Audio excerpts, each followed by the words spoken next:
Audio Jungle.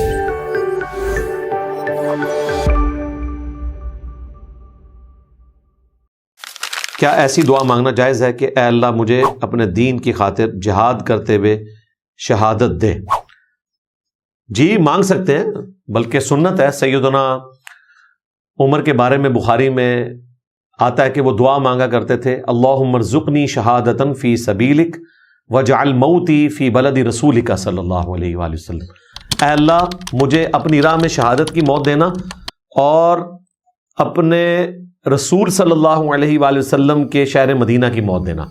اور اللہ تعالیٰ نے دونوں دعائیں قبول کی ہیں، شہادت بھی ملی ہے، شہر مدینہ کی موت بھی، کیونکہ صحیح مسلم میں حدیث ہے کہ اہل مدینہ کی میں شفاعت کروں گا قیامت والے دن، جس نے مدینہ کے مصائب پر صبر کیا۔ تو موت سے بڑی تو کوئی مصیبت نہیں ہے، مصیبت پنجابی والی نہیں، عربی والی، اللہ کی طرف سے آزمائش۔ پھر شہادت بھی، وہ بھی ایک ظاہر ہے مصیبت ہے، عربی والی۔ تو وہ سیدنا عمر پر آئی اور ان کو مدفن بھی نبی اسلام کے ساتھ نصیب ہوا۔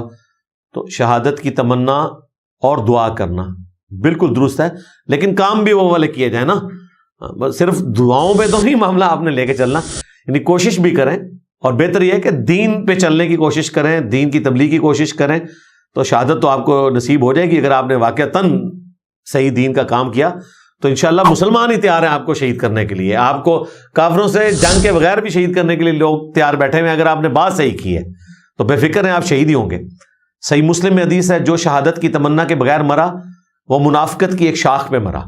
اور مسلم شریف میں حدیث ہے کہ جو شخص شہادت کی تمنا لے کر اپنے بستر مرگ پہ بھی طبعی موت بھی مر گیا تو اللہ تعالیٰ اسے شہید لکھ لے گا۔ اور مسلم شریف میں ایک حدیث ہے، نبی اسلام نے صحابہ کرام سے پوچھا کہ بتاؤ شہید کون ہے؟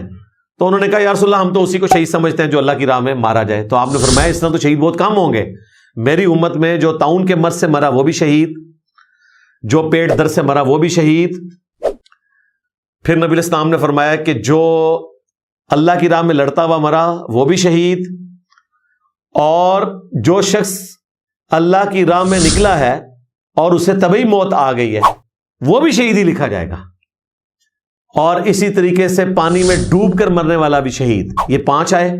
بخاری مسلم میں ایک اور حدیث موجود ہے، اس میں نبی صلی اللہ علیہ وآلہ وسلم نے 5 شہداء کا ذکر کیا، اور اس میں دیوار کے نیچے دب کے مرنے والے شہید کا بھی، یعنی زلزلے میں جو مر جائے وہ بھی شہید ہے۔ اور سنن نسائی ابو داؤد میں ایک اور روایت ہے، اس میں آگ میں جل کے مرنے والا بھی شہید ہے۔ اور وہ عورت جو پریگنینسی کے دوران مر جائے یا ڈیلیوری کے دوران وہ بھی شہید ہے۔